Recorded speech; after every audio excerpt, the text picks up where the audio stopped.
also walk worthy of all pleasing according to the scriptures. At sa pag-aaralan po namin, kayo po ang mabigyan ng glory. In Christ's name we pray. Amen and amen. So, ang ating po pag-usapan, I will just take a break on the messages on music and we'll deal about this topic.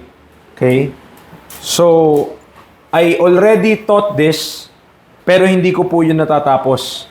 Yung dalawang, kapag ni-review nyo po sa YouTube yung mensahe natin about the steward of the mysteries, ay hanggang point number 1 lang. Hindi ko siya, actually hanggang point number 4 ito, pero hindi ko siya natapos doon sa mga pinag-aaralan natin. Okay? So, dito may kita natin what is a steward. So, pinaliwanag ko po yan, what is a steward, na pag-aralan na po natin ito. I hope na alala nyo pa. Okay, I believe, di ko alam kung ngayon taon o last year, but this is basically what a steward is according to 1 Corinthians chapter 4, verse number 1. So, sabi po kasi doon, 1 Corinthians chapter 4, verse number 1,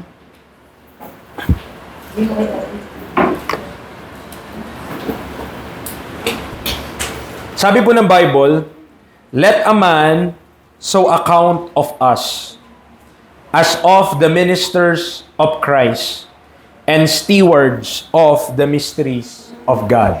Okay? So yun po yung nakasulat sa 1 Corinthians chapter 4 verse number 1. And when it comes to faithfulness, pag ang pinag-usapan po natin yung katapatan po sa Diyos, katapatan po sa Panginoon, mga kapatid, hindi po sapat yung sincere lamang tayo sa ating paglilingkod. Hindi po sapat yung mahal mo lang ang Diyos. Dahil maraming nagmamahal sa Diyos, pero hindi nila sinusunod yung sinasabi ng Diyos. So, stewardship is something na kailangan nating maintindihan as believers na merong ipinagkatiwala sa atin po ang Diyos bilang mga kanyang katiwala. Okay? Merong pinagkatiwala po sa atin ng Panginoon, and yun po ay mga doktrina na dapat po nating maintindihan. So dito, I explain this, yung pinag-aralan natin itong topic po na ito, na ang isang steward ay nangangasiwa o nagsusuperintend sa isang family, of a great family, number 1, number 2, of an officer of state, as Lord High Steward, steward of the household, number 3, in colleges, an officer who provides food. Number 4, sa gera, distribute provision. Number 5, in scripture and theology, a minister of Christ whose duty is to dispense the provisions of the gospel, to preach its doctrine and administer its ordinances. So, ito po yung doctrine sa 1 Corinthians chapter 4 verse number 1. Dito lang binigay yung paliwanag that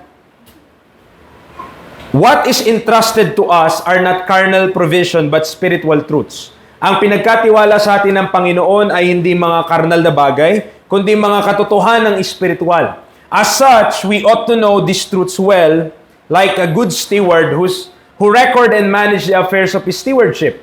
So bilang isang mabuting katiwala, kapag may pinagkatiwala po sa atin, syempre atin pong responsibilidad na ingatan yon.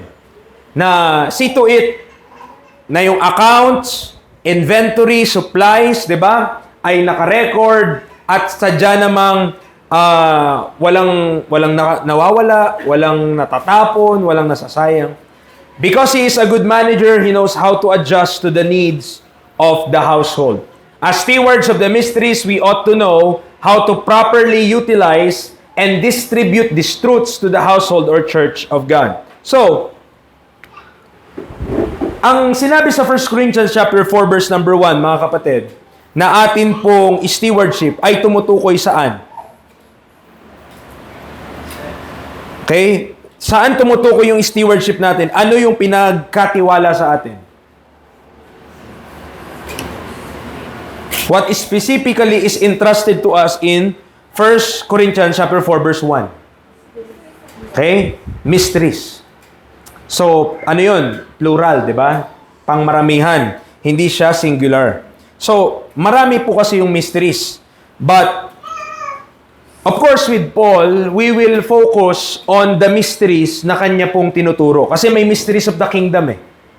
At may mystery Babylon sa Book of Revelation. But we are not dealing with those. Kasi those are other mysteries, hindi yun yung tinuturo ni Paul na the mystery. Iba yon. Okay? So, ito po yung mga yun, no? So, number 1, nilagay ko siya sa timeline para makita natin yung siyam na mystery, at least sa Bible, especially kay Apostle Paul. Yung number 1, it refers to the mystery of the gospel. Mababasa natin siya sa Ephesians 6:19. At mga kapatid, yung mystery of the gospel po na yan ang nag-i-explain kung papaano po tayo na-save sa atin pong panahon ngayon. Remember this, okay? Hindi po parehas kung papaano ma-save ang tao dati before the cross at sa panahon po natin ngayon. Different. It's not the same. Okay? Hindi po parehas yung kaligtasan ng panahon dati at panahon po natin ngayon. Ngayon po kasi ay salamat sa Panginoon, si Kristo ay namatay na para sa ating mga kasalanan. Inilibing sa ikatlong araw na buhay na magmuli. But that is not, hindi yan yung way before the cross how to be saved. Hindi yan yung pamamaraan ng Diyos kung paano maligtas bago po siya namatay dun sa krus ng Kalbaryo, sapagkat yung revelation na yan ay binigay niya lamang kay Apostle Paul. Okay? So, hindi yan madaling matanggap, especially maraming mga nag-aaral din ng Bible sa Christendom, but they could not acknowledge yung truth about the mystery, especially when it comes to the gospel. Tingnan niyo po, Galatians chapter number 1.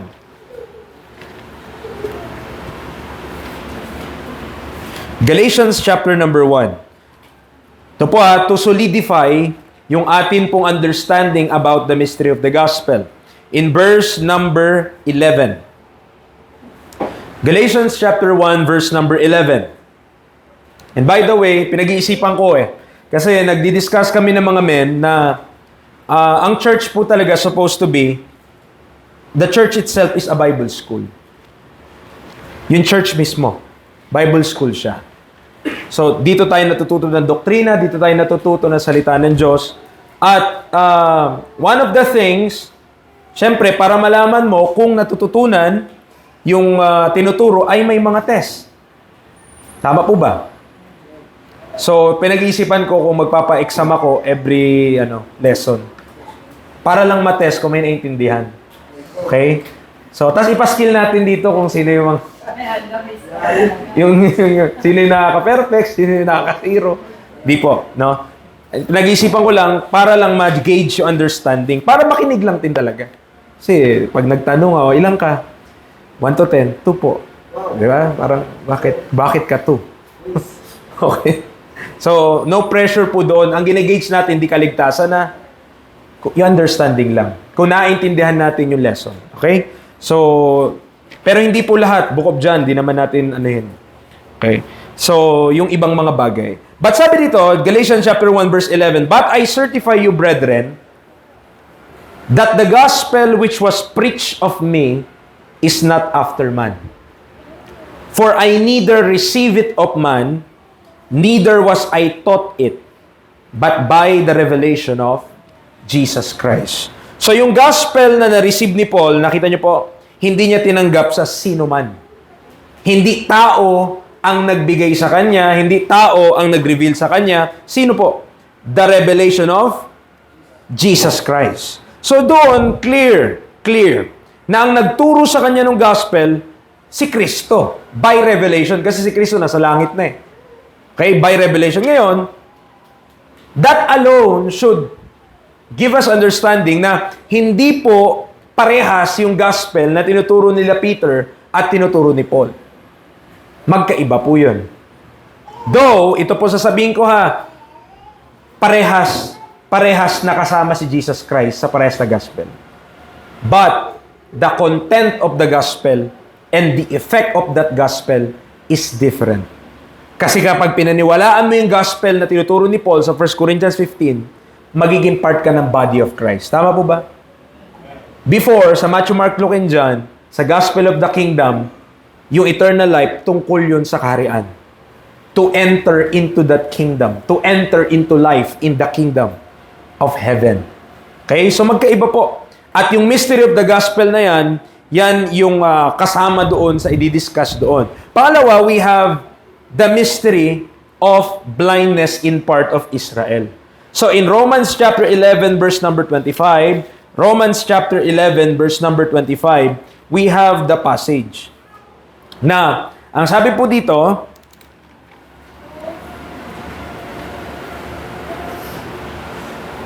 For I would not, brethren, that ye should be ignorant of this mystery, lest ye should be wise in your own conceits, that blindness in part is happened to Israel, until the fullness of the Gentiles be come in.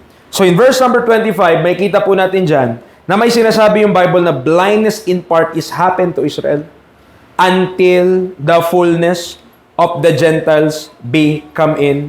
And in verse number 26, this is a future salvation. Na ang sabi ng Bible, and so all Israel shall be saved. As it is written, there shall come out of Zion the deliverer, and shall turn away ungodliness from Jacob. Kapag na-miss out ng isang Bible student yung mystery na ito, mystery of blindness in part of Israel, ang mangyayari po ay iisipin na ang church, yung programa ng Diyos sa church, ay continuation lamang sa Old Testament. So, ang magiging resulta, yung mga blessing na meron yung Israel, i-adapt din ng church. At the same time, dahil in-adapt mo yung blessing, i-adapt mo rin yung curse. So, but the church is a different and separate entity. Hiwalay. Hiwalay ang church sa Israel. Bakit po? Sapagkat ang Israel, earthly people of God. Tama po ba? Israel is the earthly people of God, at bilang earthly people of God, one day, titira sila sa kingdom, and they will be the one na mag-a-assist, magiging kingdom of priests sila sa buong mundo. But tayo po, bilang part ng body of Christ, we are already seated in heavenly places in Christ Jesus. Our position is far above heavens. Our position is above principalities and powers. At ibinigay sa atin yun not because we are so special, but because of Jesus Christ. He is the heir of all things, siya yung tagapagmana ng lahat ng bagay. At bilang tagapagmana ng lahat ng bagay, sa Kanya po sa Kanya ibigay lahat ng Diyos. At dahil tayo ay naging sa Kanya, in Christ, we are made partakers of Christ. And all that is His.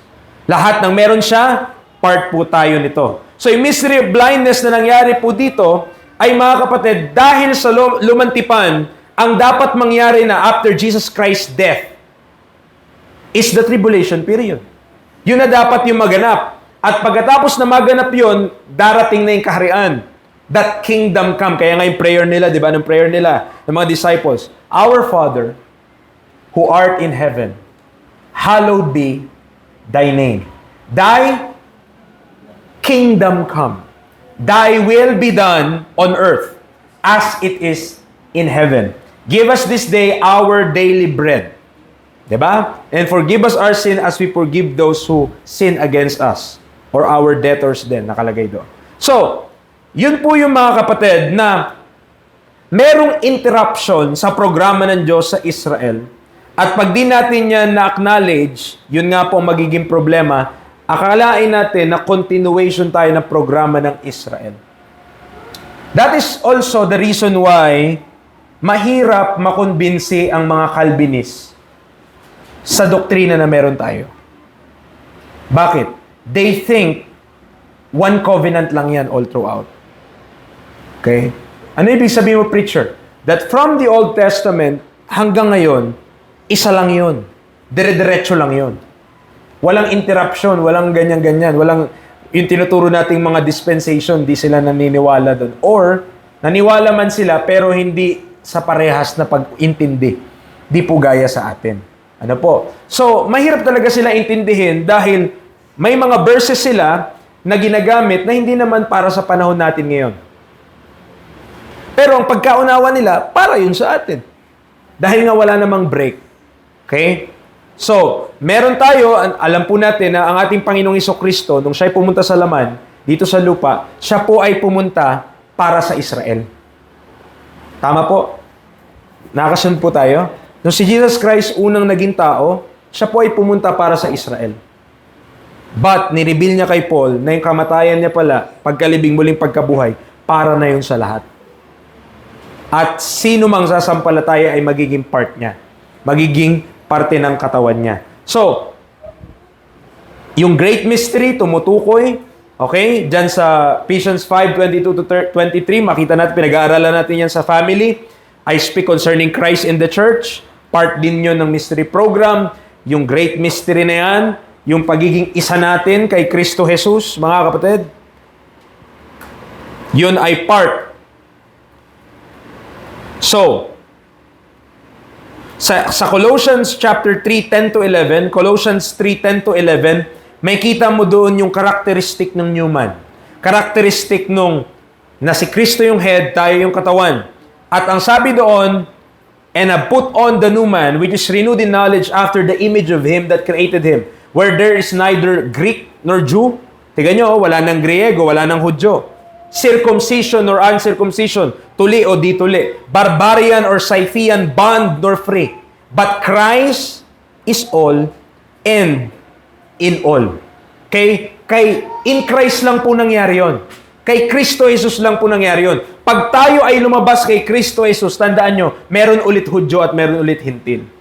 Ang distinction between the Jew and the Gentiles only occurs in the body of Christ. Sa loob lang ni Kristo Jesus. Nakasunod po tayo? Pag tayo ay lumabas kay Kristo, ito po, pag lumabas ka kay Kristo, meron na, mamaba ka na ulit, dogs ka na. At ang Jews talagang mataas. Pero, sa atin pong panahon ngayon, dahil tayo ay nasave at nilagay tayo sa katawan ni Kristo, dahil sa doktrina po na yon, we are in Christ, okay? Tayo, kayang sabihin ng Bible na walang Greek, walang Jew. Walang bond, walang free. But Christ is all and in all. Okay? So yun yung may kita natin pag pinag-aralan natin mga kapatid, yung great mystery na yan, kung sino tayo bilang mga mananampalataya. Ano pa? Mystery of godliness. Yan ay tumutukoy naman sa buhay natin. How we live now sa pagiging Kristiyano natin. The mystery of godliness.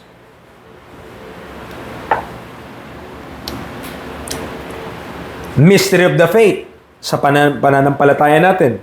Mystery of iniquity. Kung paano tayo kinokontra ng dyablo ngayon, paano siya kumikilos para ma-stop yung mga bibig ng mga nagtuturo ng katotohanan about the mystery of God.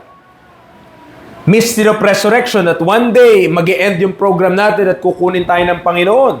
Okay? Mystery of His will, tumutukoy naman mga kapatid that in the dispensation of the fullness of times, di ba?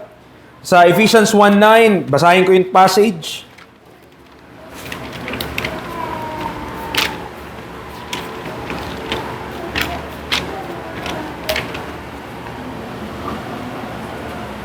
Brother Kaiser, prepare ka ng mic.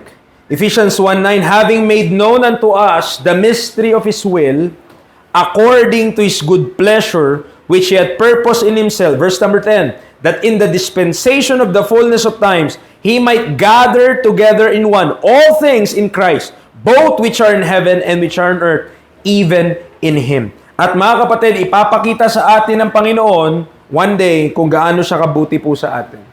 Tignan nyo, talon kayo, Ephesians 2:7, that in the ages to come, He might shew the exceeding riches of His grace in His kindness toward us through Christ Jesus. Okay? So, tapos yung number 9, yan na po yung the mystery na sa Romans 16:25, Ephesians 3:3-5, and Colossians 1:25-26 na makikita natin. Okay? That speaks of the whole program. The mystery. As opposed to prophecy. Okay, ready na make mo? Ayan. Tatawag tayo ng mga mag-i-explain netong mga to ulit. Okay? Para makita natin kung meron ba nakuha kahit papaano. Diba? So, kailangan natin yang gawin para lang hindi tayo nag-speak sa air. So, ito po yun. Okay? Ito na yung summary. Kaya hilingin natin si Brother Kurt, pa-explain ulit yung mystery of the gospel. Sige. Sa mystery of the gospel po ay... Takasan mo, Brad. Hello. Yan. Okay po, sa mystery of the gospel ay dyan po atin makikita. Ay dyan po yung doctrine na kung saan kung paano po gumagana yung justification po. Kung paano yung salvation natin sa gospel of Christ, o sa gospel of the grace of God. Dyan po, dyan natin maintindihan yung difference din ng gospel noon na according sa law. According without the law and Paano ba masave sa Old Testament? yung kung dati po true maging faithful ka. So, by works. Opo, by works nung So, pwedeng masave by works. sa panahon po nila sa Old Testament. Nung sa law and without the law. I mean, bago ibigay yung law at habang may law. So, during the time ng Old Testament na umiiral yung law, so before the cross, under the law yung lahat eh. Mula kay Moses hanggang cross, under the law po yung lahat. So during that time, para masave ang isang tao, kailangan niyang gumawa. Tama ba? According po sa law. Yes. So, hindi mo kailangan si Kristo para masave. Kailangan. Kasi po, siya po yung may promise na merong darating. Hindi nga. Kasi ganito yung argumento nila para maintindihan po natin, ha? Kung pwede ka namang masave sa works before, ba't di ka pwedeng masave ngayon sa works? Kasi nasisave dati sa works, eh. Otherwise, hindi nasisave dati yung tao. Ano, sa palagay mo? Kasi po, kailangan, di ba, sabi nga po, bakit daw po, hindi na kailangan, ba't pala, hindi kailangan si Kristo doon kasi pinilitas sa works. Kasi po, hindi nila naiintindihan na ang salvation po kasi nila ay futuristic. Ay, future po. So, kung salvation ay future, na-save sila o hindi pa sila na-save? Safe. Safe ang term. Safe po ang term. Pero, So, hindi sila save? Safe po sila. Kung pag safe na sila eh. Pero kailangan dumating na si Kristo para ma-fulfill na. Paano? Safe na sila? Safe. Safe? Safe. Safe sila. Kapag po namatay sila ng faithful sa Panginoon at pinagawa mo yung dalawang ng Panginoon. Under the law. And So, may nasisave pala by keeping the law. kapag po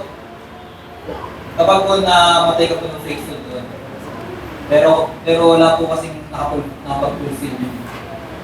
Only si Kristo lang. Pero pag namatay ka po sa Old Testament na faithful ka under the law, hihintayin ka lang po si Jesus Christ and mag-fulfill ang salvation. Sige, hingi tayo ng ibang sagot. Si Kaiser nga. Sige daw. Yan, dito lang. Sa number 1 pa lang. Mystery of the Gospel. Mystery of the Gospel po. Yun po yung natin yan. Yun yung kaligtasan natin ngayon. Yun yung Gospel of Jesus Christ. Pagkamatay niya sa krus ng Calvary, yung So, anong pinagkaiba nun sa Old Testament? Sa Old Testament po kasi, isang kailangan is yung tao mismo ang gagawa para maligtas sila. So, okay. So, kung kailangan yung tao yung gagawa, bakit ngayon, ba't hindi na masasave dahil doon? Kasi mismo yung Diyos na ang mismo. Hindi. So, if there was ever a time na pwedeng masave ang tao by works, na yun yung, di ba, ini-explain sa Old Testament.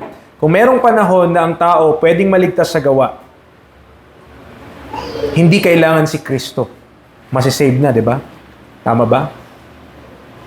Gawa pa rin naman hanggang ngayon sa panahon natin, pero gawa na ni Kristo. So, dati, gawa ng tao.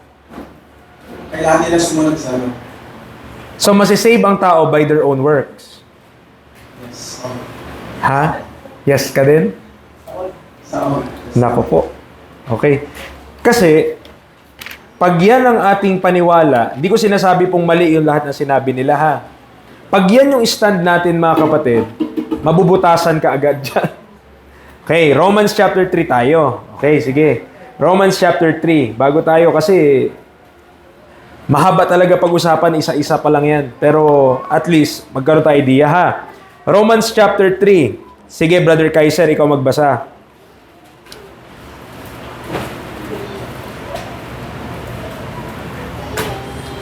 Basahin mo, verse 20.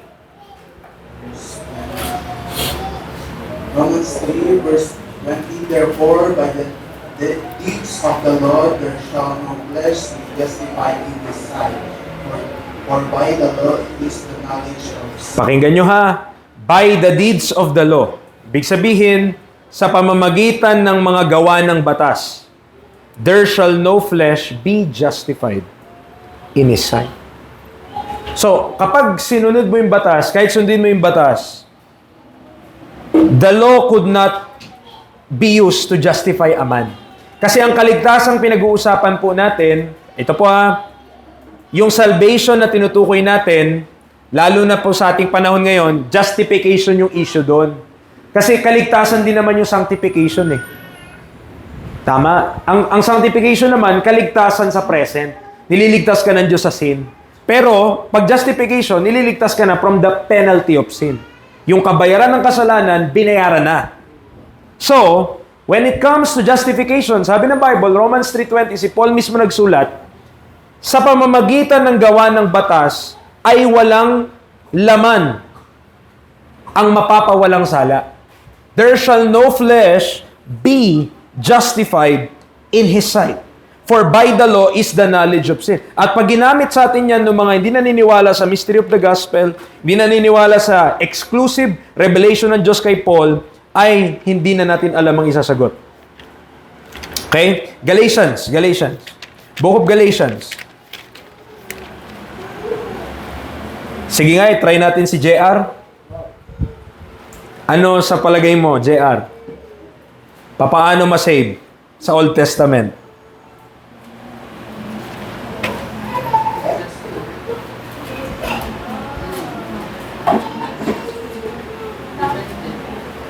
Paanong depende?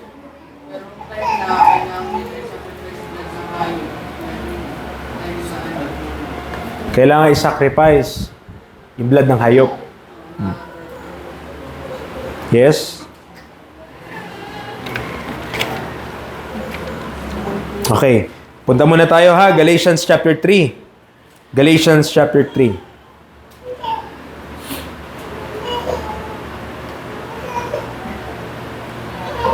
Okay, basahin ko ha. Verse number 11. Verse number 11. But that no man is justified by the law in the sight of God. Clear ba yon? Okay? Wala pong sino man ang mapapawalang sala sa pamamagitan ng batas sa paningin ng Diyos. It is evident for the just shall live by faith.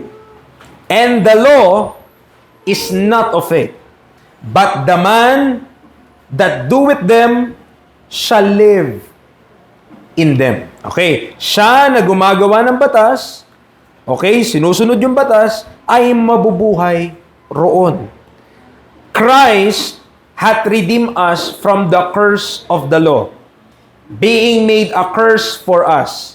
For it is written, cursed is everyone that hangeth on a tree, that the blessing of Abraham might come on the Gentiles through Jesus Christ, that we might receive the promise of Spirit through faith. Baba tayo.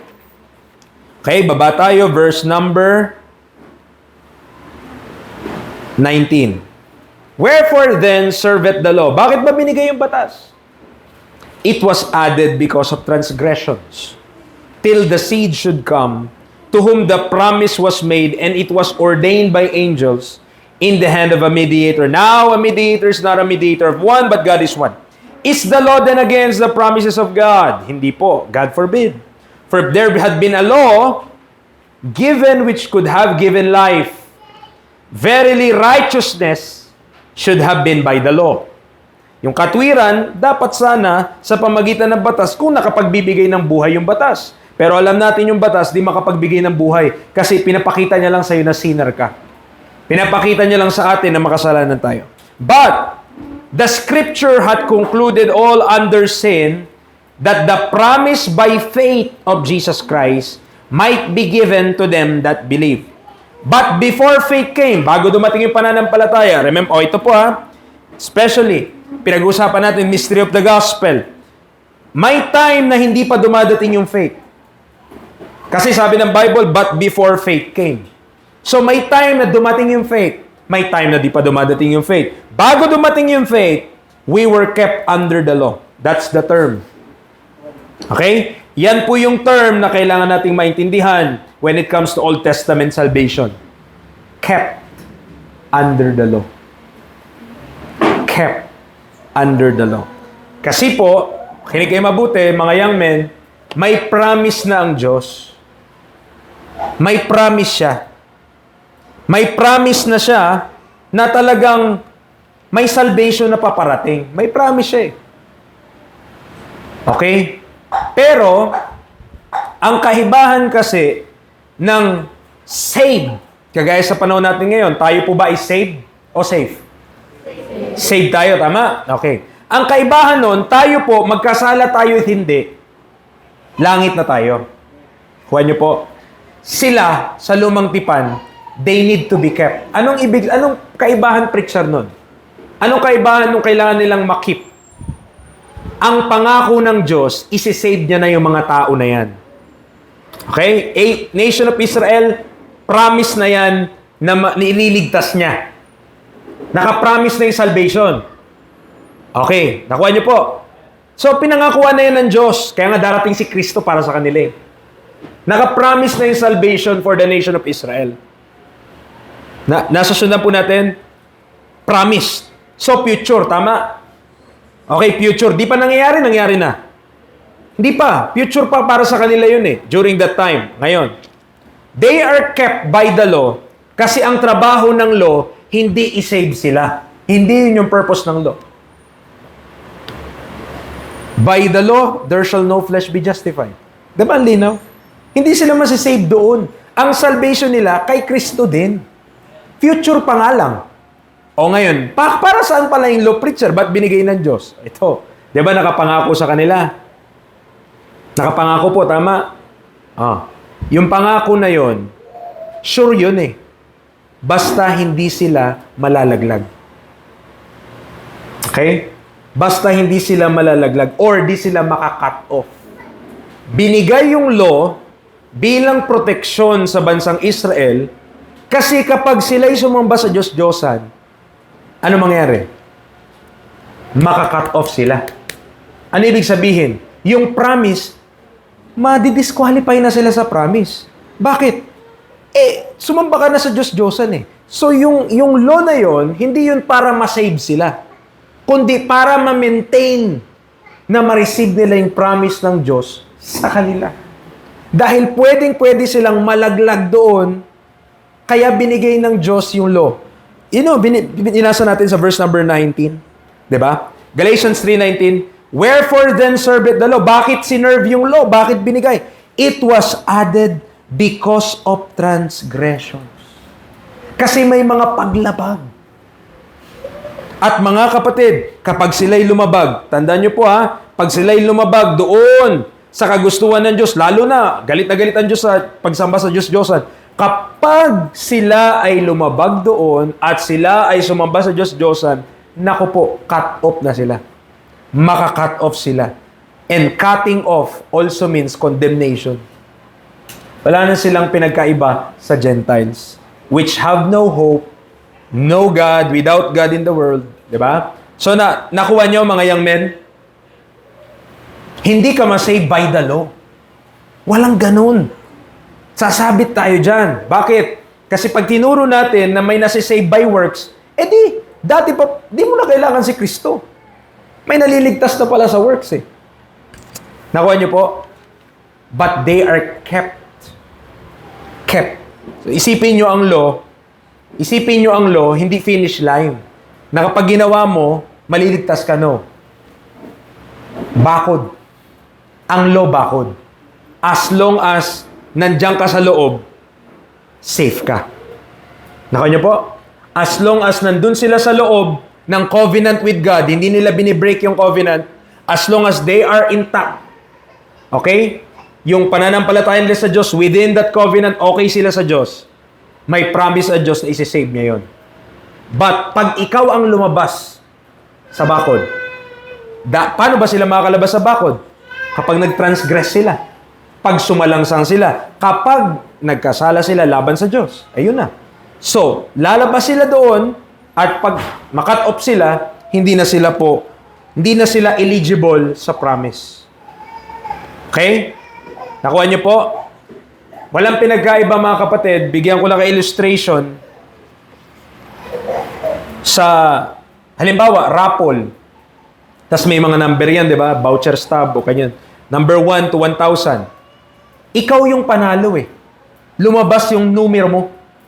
Pero nawala mo yung stub. Eh yun pa naman ang requirement. Ang requirement, dalhin yung stub at ID. Panalo ka na, in-announce na number, 943. Nanalo ka ng, di ba? Motor. Okay, tuwang-tuwa ka. Ang requirements, pakidala yung stub. At yung ID mo. Nako, wala na yung stub. Kahit ikaw pa yung panalo, disqualify ka na. Kahit yung Israel na may promise ng salvation, dahil na-disqualify sila through transgression, hindi na sila maka-avail ng salvation ng Diyos. Nakuha niyo po? Kaya hinihintay pa rin nila si Kristo na dumating. Kasi nandun lang sila sa Abraham's bosom na tinatawag, though paradise talaga yon. Doon sa tabi ng impyerno, may lugar na tawag paradise, at yung lugar na yun mga kapatid, doon yun sila naghihintay. Nung dumating si Kristo, yun na. Nandun na yung susi eh. Nandun na yung nakapadlock na ano niya. So, nasundan niyo? Okay. Mag-ingat tayo ha. Paano na-save sa Old Testament? Paano sila na-save sa Old Testament? Gawin nila yung law. Makakita ng ano yung statement na yon, delikado yun. Kasi sasabihin nila, pwede palang maligtas sa works. Dati, ba't hindi na pwede ngayon? Di ba? Kasi no one, tandaan niyo po Jesus said unto him, I am the way, the truth, and the life. No man cometh unto the Father, but by me. Si Kristo lang ang daan. Old Testament, New Testament, same. It's Christ.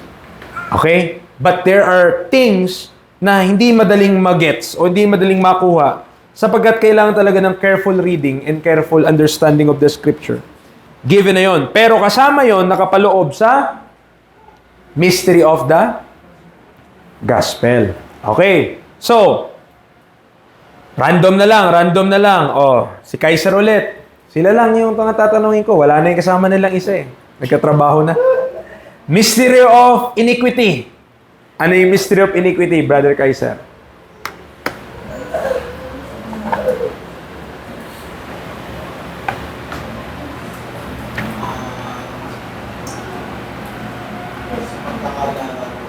Mystery of iniquity.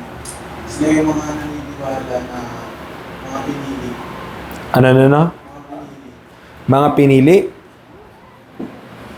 Paano pinili?